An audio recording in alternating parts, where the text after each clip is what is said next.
연회장에 도착한 테세우스는 태어나 처음 상봉하는 부친에게 지난 날을 털어놓는 대신 아이게우스가 돌 밑에 숨겼던 바로 그 칼을 꺼내 왕이 보는 앞에서 고기를 썰었다. 그 칼을 보는 순간 이 젊은 영웅이 자신과 아에트라 사이에서 태어난 아들임을 깨달은 아이게우스는 황급히 테세우스 앞에 놓인 독주를 발로 걷어차고 힘껏 끌어안았다. 왕은 그 즉시 테세우스가 자신의 아들임을 공포했다. 이로써 아테네 시민들은 테세우스에게 약간이나마 품고 있던 의심들을 모두 털어버렸다. 포세이돈의 아들로 불리는 젊은 청년이 늙고 병든 왕의 숨겨둔 아들이었다는 것이 밝혀지면서 테세우스에 대한 여론의 지지는 더욱 높아졌다.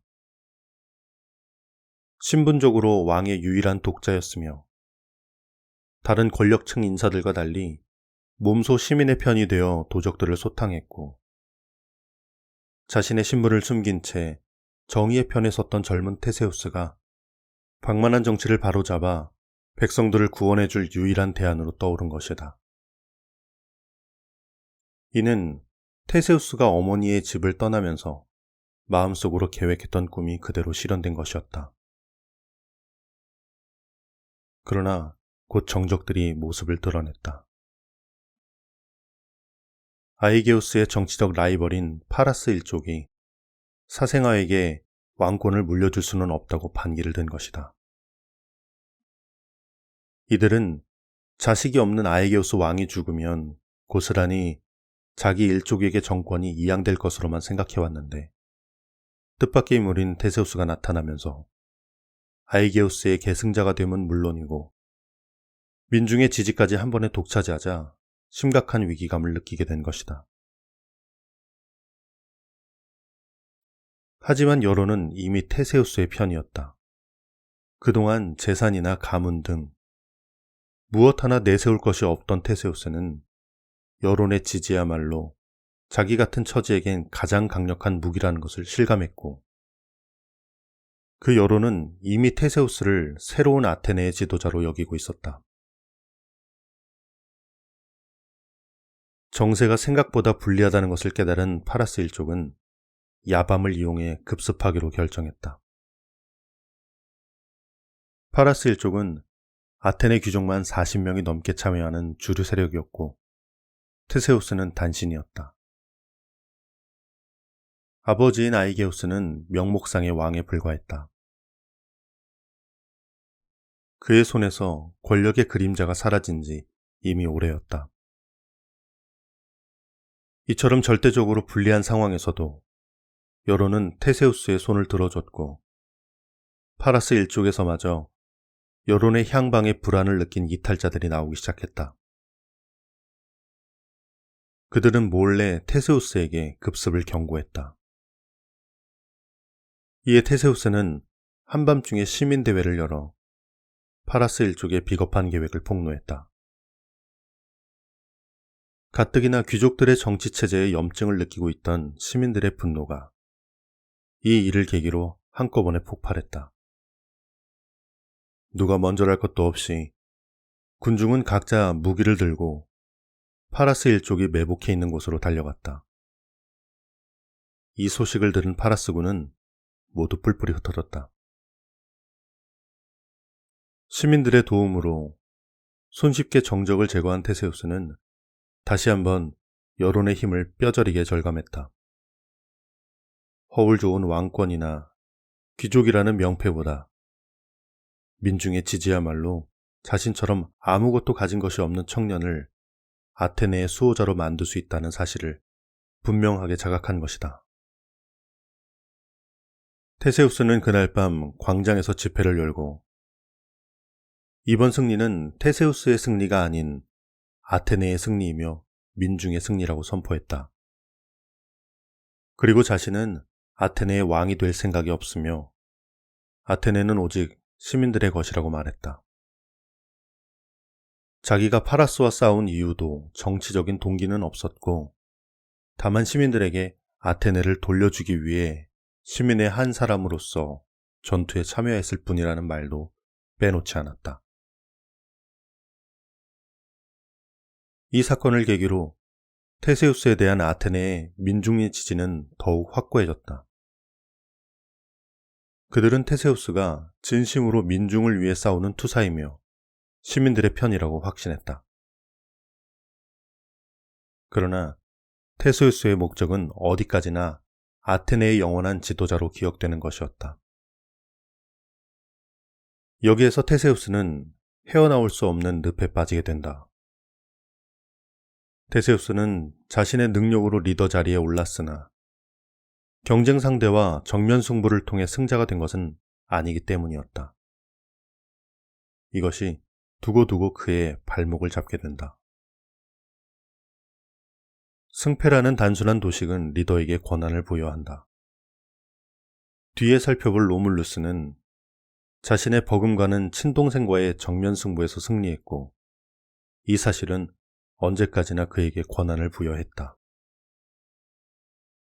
아테네 시민의 민심을 얻은 테세우스는 아버지인 아에게우스가 아직 왕이었지만 사실상 아테네의 최고 권력자였다. 그에게 권력은 여론의 지지와 동일했다. 그 여론이 자신으로부터 멀어질 때 주어진 권력도 사라질 것이라는 점을 테세우스는 깨닫고 있었다. 권력을 행사하기 위해서는 시민들의 지지를 지속적으로 유지하는 것이 필요했다. 테세우스는 마라톤 평야를 공포로 몰아넣은 황소를 죽이거나 델포이의 아폴론 신전에서 어마어마한 규모의 제사를 열거나 시민들의 세금을 줄여주는 것 같은 공약들을 남발했다. 마침 그 해는 9년마다 크레타 왕국의 미노스 왕에게 어린 소년과 소녀를 7명씩 바쳐야 하는 해였다. 이렇게 세금을 바치게 된 것은 크레타 왕국의 왕자 안드로게우스가 아테네 인근에서 암살되는 사건이 벌어진 데서 시작했다. 분노한 미노스 왕은 군대를 이끌고 아테네를 공격해 엄청난 피해를 입혔다.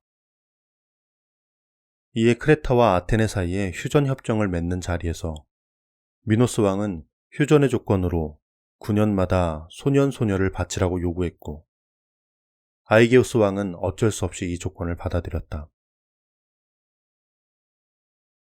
테세우스가 아테네에 도착했을 때는 마침 세 번째 기한이 다가오고 있었다. 또다시 델포이의 신전에서 제비뽑기가 이루어졌다. 자녀가 제물로 뽑힌 가정마다 거리로 뛰어나와 아이게우스 왕과 테세우스를 저주했다. 여론은 순식간에 급변하여 전쟁에 패배해 화를 자초한 왕이 정작 자기는 타국에서 부정하게 얻은 아들을 왕자로 삼았다고 원망하기 시작했다. 이러한 원성을 들은 테세우스는 자기가 직접 제물이 되어 크레타 왕국으로 가겠다고 자원했다. 들리는 소문에 의하면 크레타 왕국에는 라비린토스라는 미궁이 하나 있는데 그곳에 반은 사람, 반은 소의 형상을 한 미노타우루스라는 해괴한 짐승이 산다는 것이었다. 미노스 왕은 아테네에서 보낸 소년과 소녀를 이 괴물에게 먹일로 준다는 얘기였다. 그러나 이는 어디까지나 소문일 뿐 실제로는 노예를 삼았다고 한다. 9년에 한 번씩 크레타 왕국에서 올림픽이 열렸고 아테네에서 온 아이들이 메달의 포상으로 매매되었다는 것이다. 이렇게 해서 테세우스도 크레타 왕국으로 향하는 배편에 올랐다. 늙은 아에게우스의 왕은 눈물로 아들을 전송했다. 테세우스는 아테네 사람들 앞에서 자기는 반드시 돌아올 것이며 오늘 함께 떠나는 소년과 소녀들도 다시 데려올 거라고 시민 앞에서 약속했다. 또한 미노스 왕과 단판을 지어 2번 다시 이 같은 불행이 아테네를 덮치지 못하도록 막아내겠다고 다짐했다. 하지만 아테네 시민들은 테세우스가 허세를 부린다고 생각했다. 아테네 군도 막아내지 못한 미노스 왕을 테세우스 혼자 감당하겠다는 것은 말이 안 된다고 여겼다. 배는 죽음을 상징하는 검은 돛을 달고 출항을 준비했다. 테세우스는 자신이 살아 돌아올 경우 흰 돛을 달고 오겠다고 마지막으로 한 번 더 외쳤다. 후세의 역사가들에 의하면 이 미노타우로스는 괴물이 아니라 미노스 왕이 가장 아끼는 장수였다고 한다. 힘이 소처럼 세서 황소라는 별명으로 불렸는데 이것이 와전되어 반은 사람이고 반은 황소인 괴물로 묘사되었던 것 같다. 크레타 왕국에 도착한 테세우스 일행은 올림픽 축제에 앞서 노예로 매매될 처지에 놓였다. 미노스 왕을 비롯한 크레타 왕국의 모든 귀족들이 모인 앞에서 노예 매매가 시작되었고 곧이어 테세우스의 차례가 되었다. 그러자 테세우스는 미노스 왕에게 자신은 아에게우스 왕의 아들인데 왕이 어떤 조건을 내걸든 반드시 성사시킬 테니 더 이상 양국 간의 이 같은 인륜을 무시한 거래가 오가서는 안 된다고 말했다. 테세우스의 소문을 들은 미노스 왕은 이 당돌한 제안에 흥미를 느껴 미노타우로스와 싸워서 이기면 제안을 받아들이겠다고 했다. 테세우스와 미노타우로스는 크레타 왕국의 올림픽 경기장에서 레슬링과 달리기, 창 던지기, 권투 등을 시합했고 테세우스가 모두 이겼다. 미노스 왕은 크게 놀라며 아테네와 크레타 간에 맺었던 휴전협정은 오늘부터 파기하고 양국은 새로운 평화협정을 맺게 될 것이라고 선포했다.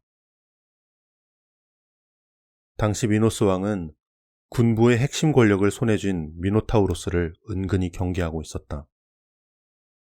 그러던 차에 테세우스가 크레타의 귀족들 앞에서 미노타우로스를 보기 좋게 꺾어주자 그 자리에서 테세우스 일행을 돌려보내기로 결정한 것이다. 무사히 아테네에 도착한 테세우스는 실수였는지 아니면 더욱 극적인 순간을 연출하고 싶어였는지 살아 돌아올 때 흰 돛을 달겠다는 약속을 잊어버리고 검은 돛을 단 채 항구의 배를 정박했다. 아이게우스 왕은 테세우스를 태운 배가 검은 돛을 달고 돌아왔다는 소식을 듣고는 그 자리에서 바다로 몸을 던져 자결하고 만다. 하지만 이 또한 테세우스의 연출이었을 공산이 크다. 미노타우로스에게 승리를 거두고 득이양양하게 귀환하더라도 이미 크레타로 자식을 이끌려 보냈던 아테네의 부모들의 감정은 악화될 대로 악화되어 있었다. 시민들의 대다수가 환호하면 이미 자식을 잃은 부모들의 상심은 상대적으로 더 깊어질 수밖에 없었다. 이를 의식한 테세우스는 승리자인 동시에 아버지를 잃은 패배자의 모습으로 귀향하는 고도의 전술을 택했다. 아버지를 속여 자결케 함으로써 과거의 피해자들까지 위로하겠다는 것이었다. 이것이 바로 그가 통치 기간 내내 보여줬던 자기 희생의 단면이었다. 테세우스에게 권력이란 여론의 지지, 그 이상도 그 이하도 아니었다. 사생아라는 신분상의 한계를 딛고 거의 맨손으로 아테네의 최고의 권력자에 오른 그에게 힘은 곧 여론이었다. 따라서 테세우스는 일의 결과보다 여론의 반응에 더욱 집착했다. 이것이 비록 사랑일지라도 자신의 대중적 지지를 훼손시킬 우려가 있다면 과감히 제거하는 비정함조차 서슴지 않았다. 테세우스가 보여준 리더십은 여론의 존경과 획득을 통해 유지되었는데 그가 여론을 획득하기 위해서 사용한 수단들은 대부분 다수의 마음을 감동시키는 감상주의에 기반을 두고 있었다. 정의를 위해 도적대를 물리친다든가 부자 간의 극적인 상봉 등은 테세우스가 자주 애용한 전형적인 감상적 리더십이었다.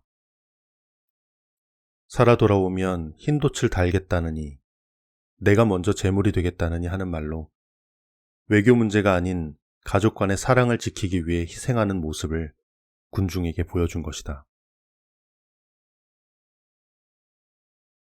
이렇듯 감상적인 권유로 아테네를 다스린 테세우스였지만 실제의 삶은 정반대였다. 구성원들이 무엇을 원하는지 너무나 적나라하게 파악하고 있던 테세우스는 그들이 꿈꾸는 완벽한 성군을 연기했다. 그러나 이것은 어디까지나 연기에 불과했다. 테세우스는 성욕을 채우기 위해 여인들을 자주 납치했다. 여인들의 나라 아마존을 정복한 후 추장인 안티오페를 능멸했고,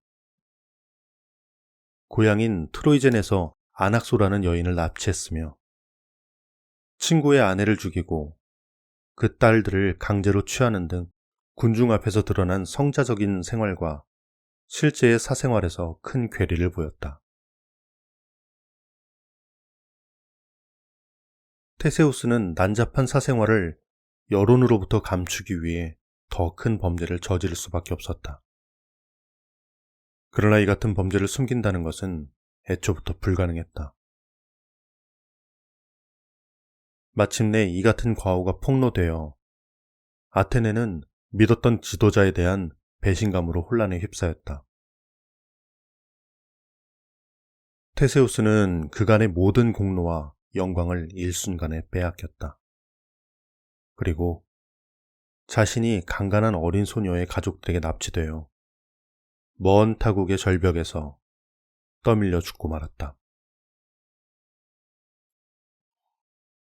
비록 최후가 암담했다고는 하나 테세우스가 리더의 자리에 오르기 위해 선택했던 방법과 기술, 그 자신이 가진 능력까지는 부정할 수 없을 것이다. 인간은 욕망으로 점철된 동물이다. 자신의 욕망을 실현할 수 있는 최고의 수단이면서도 유한할 수밖에 없는 리더의 위치를 생각해보면 리더의 말년이란 제 아무리 고상하게 포장한다 해도 화려했던 영화의 순간과 비교해볼 땐 쓸쓸해질 수밖에 없다. 테세우스가 발휘한 리더십의 가치는 대중을 억누를 수 있는 충분한 힘을 가졌음에도 그 힘으로 대중을 굴복시키지 않고 오히려 대중의 욕구를 해소시켰다는 데서 찾을 수 있다. 자칫하면 대중적 인기에게 휘둘려 능력을 낭비하고 소진되어 버릴 수도 있는 상황에서 테세우스는 자신을 향한 대중의 절대적인 존경과 사랑을 이끌어냄으로써 어찌 보면 우리가 생각하는 리더십의 이상향을 맞던 것이나 다름없었다. 당대의 경쟁자들이 모두 갖추고 있던 리더의 조건을 그는 단 한 가지도 제대로 갖추지 못했다. 그러나 오히려 테세우스는 자신이 그들과 다른 특별한 사람이라는 점을 부각시켰다. 그 특별함이란 결국 자신의 약점을 의미했지만 그 약점이 다수의 구성원들이 가지고 있는 약점과 교집합을 이루면서 테세우스와 대중이 공유할 수 있는 소통 분모가 형성되는 계기를 마련해 주었다. 물론 이와 같은 감정적 교류의 지지 기반은 테세우스가 아테네의 왕이 되면서 일거에 사라졌다. 그는 더 이상 사생아도 떠돌이도 아닌 일국의 왕이 되어 있었던 것이다. 테세우스를 바라보는 대중의 시선이 변했지만 테세우스는 변화된 시선을 따라가지 못했다.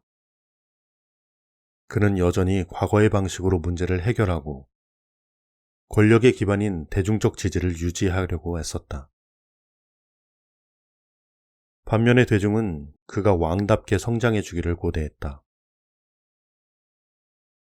그들의 요구를 들어줄 줄 알고 헌신할 줄 아는 한때는 자신과 같은 처지였으나 이제는 왕이 된 불굴의 상징으로 나도 혹은 내 아이도 테세우스처럼 될 수 있다는 희망의 상징으로 발전해 주기를 기대했던 것이다.